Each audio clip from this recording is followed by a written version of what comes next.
यदि आप लोगों ने कॉपी और पेंसिल नहीं लिया है तो कॉपी और पेंसिल लेकर के बैठ जाइए और मैं जो टॉपिक बताने जा रही हूँ उसे तुरंत नोट डाउन कर लीजिए, क्योंकि आज का मेरा जो टॉपिक है वो आपको एग्जाम में 5 से लेकर के 7 नंबर तो पक्का पक्का दिलवाएगा ही दिलवाएगा। चाहे वो कोई भी बोर्ड हो, या वेस्ट बंगाल बोर्ड हो, या CBSE हो, या ICSE कोई भी बोर्ड हो, उसमें आपको 5 से 7 नंबर तो आसानी से मिल जाएंगे।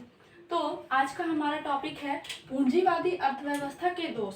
तो सबसे पहले हमें यह समझना होगा कि पूंजीवादी अर्थव्यवस्था क्या है।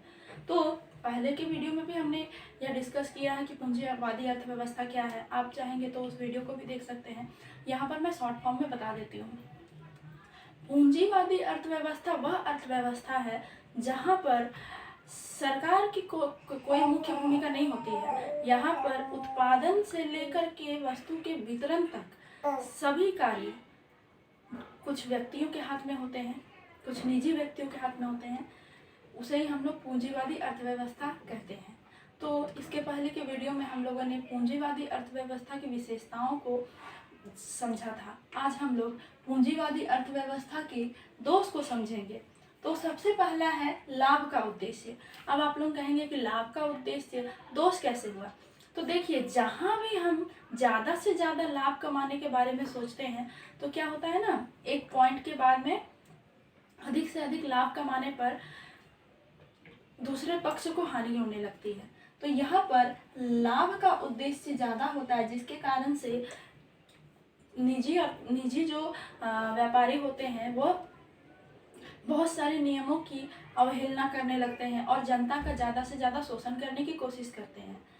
तो आई होप आप लोगों को लाभ का उद्देश्य समझ में आ गया होगा। लाभ का उद्देश्य से हम यह भी समझ सकते हैं कि मान लीजिए कि कोई निजी व्यापारी है, वह क्या करेगा, अपने वस्तु को ज़्यादा से ज़्यादा बेचने के लिए जो भी हो सके वह टेक्निक अपनाएगा। वह वस्तु के मूल्य को बढ़ा सकता है, वह वस्तु पर एक अधिकार भी जमा सकता है और भी बहुत तरीके की चीज़ कर सकता है। तो उसके बाद हम लोग देखेंगे संपत्ति पर निजी अधिकार। अब देखिए, जैसा कि हमने पहले ही बताया कि पूंजीवादी अर्थव्यवस्था में निजी अधिकार होता है। तो यहाँ पर जितनी भी संपत्ति होती है, मतलब कि उत्पादन के जितने भी संपत्ति होती है, उत्पादन से संबंधित सभी पर निजी अधिकार होता है।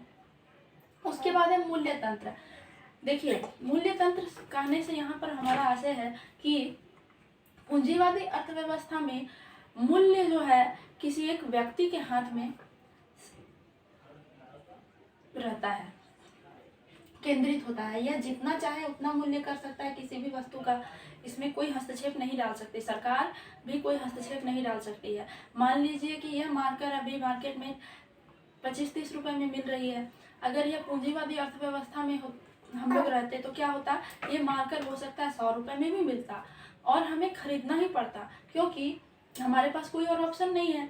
तो यहाँ मूल्य तंत्र का मतलब आई होप आप लोग समझ गए होंगे। कोई भी वस्तु किसी भी रेट में वहाँ पर बिक सकती है, आपको खरीदना ही पड़ेगा।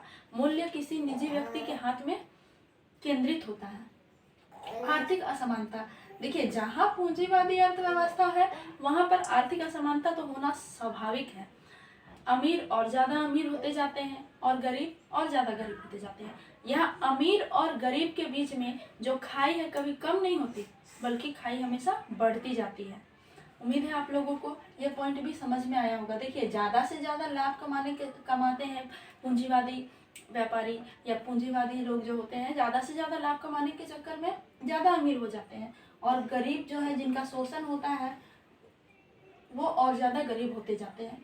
उसके बाद देखिए, संसाधनों का गलत आवंटन। पूंजीवादी अर्थव्यवस्था में क्या होता है ना कि उपभोग संबंधी या विलासिता संबंधी ज़्यादा से ज़्यादा वस्तुएं तैयार की जाती है और जो बेसिक वस्तुएं होती है, जो जीवन के मतलब मूलभूत आवश्यकताएं होती है, उन पर कम ध्यान दिया जाता है। तो इससे क्या होता है, समाज का एक हिस्सा जिसे मूलभूत आवश्यकताओं की पूर्ति करनी है, वह कहीं ना कहीं वंचित रह जाता है और संसाधनों का गलत आवंटन हो जाता है। विलासिता की वस्तुएं ज़्यादा बनती है और उपयोगी वस्तुएं कम बनती है। उसके बाद है प्रचार पर अधिक व्यय। पूंजीवादी अर्थव्यवस्था में क्या है ना, प्रतिस्पर्धा बहुत ज़्यादा होती है, कंपटीशन।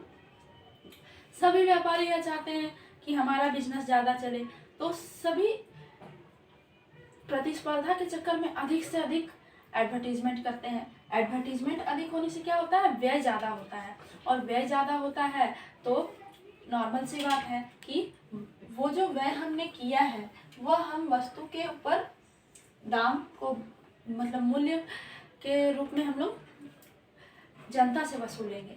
तो यह भी पूंजीवादी अर्थव्यवस्था का एक बहुत बड़ा दोष है। उपभोक्ताओं का शोषण। अभी मैंने बताया कि पूंजीवादी अर्थव्यवस्था में जितना मन उतना ज़्यादा रेट रखा जा सकता है, तो इससे क्या होता है, इससे उपभोक्ताओं का शोषण होता है, उन्हें खरीदना ही पड़ता है प्रोडक्ट। अभी मान लीजिए मुझे इस मार्कर की ज़रूरत है, तो इसका दाम मूल्य कितना भी होगा, इसका मूल्य कितना भी होगा, मुझे खरीदना ही पड़ेगा। अगर मैं पूंजीवादी अर्थव्यवस्था में होती तो क्या होता ना, इसका मूल्य अगर 200 रुपये भी है तो मुझे खरीदना ही पड़ता। तो क्या होता है, इससे हमारा शोषण होता, यानी कि पूंजीवादी अर्थव्यवस्था में उपभोक्ताओं का बहुत ज़्यादा शोषण होता है। उसके बाद सेवा का भाव नहीं, जहाँ लाभ का भाव होगा वहाँ सेवा का भाव होना बहुत मतलब कम चांस है वहाँ पर सेवा के भाव का होना।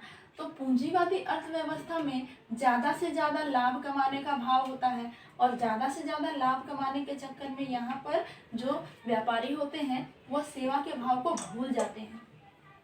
तो आशा करती हूँ ये पॉइंट भी आप लोगों को समझ में आ गया होगा, और आप लोग एग्जाम में छोड़ कर नहीं आएंगे बल्कि ये सारे पॉइंट्स लिख कर आएंगे। उसके बाद है एकाधिकार का जन्म। तो फ्रेंड्स, एकाधिकार क्या है यह समझने की कोशिश करते हैं। एकाधिकार मतलब कि कोई एक वस्तु है, उसका उत्पादन केवल एक व्यक्ति करता है, तो यह एकाधिकार होता है। या फिर कुछ ही व्यक्ति करते हैं तो यह एक प्रकार के एकाधिकार में ही आता है। जैसे मान लीजिए कि यह मार्कर है, पूरे इंडिया में अगर इसका केवल एक ही कंपनी होता तो उस कंपनी का एकाधिकार माना जाता। तो पूंजीवादी अर्थव्यवस्था वाले जो देश हैं वहाँ पर इस प्रकार की प्रवृत्ति वाले व्यापार का ज़्यादा जन्म होता है। यानी कि पूंजीवादी अर्थव्यवस्था का एक मुख्य दोष एकाधिकार का जन्म होना भी है। तो आशा करती हूँ आप लोगों को अच्छे से समझ में आया होगा और आप लोगों ने इसे लिख लिया होगा, और ज़्यादा से ज़्यादा शेयर कीजिए ताकि जिनको इसकी ज़रूरत है उन्हें यह वीडियो मिल जाए और वो भी अपना एग्ज़ाम अच्छे से लिख करके आएँ। और मेरा यूट्यूब चैनल भी फॉलो करना ना सब्सक्राइब करना ना भूलें, और फेसबुक पर भी मुझे फॉलो करें। यूट्यूब चैनल का नाम है इकोनॉमिक्स लर्निंग डिजाइन बाय लाडली चौरसिया, और फेसबुक पेज का नाम है सभी पढ़े सभी बड़े।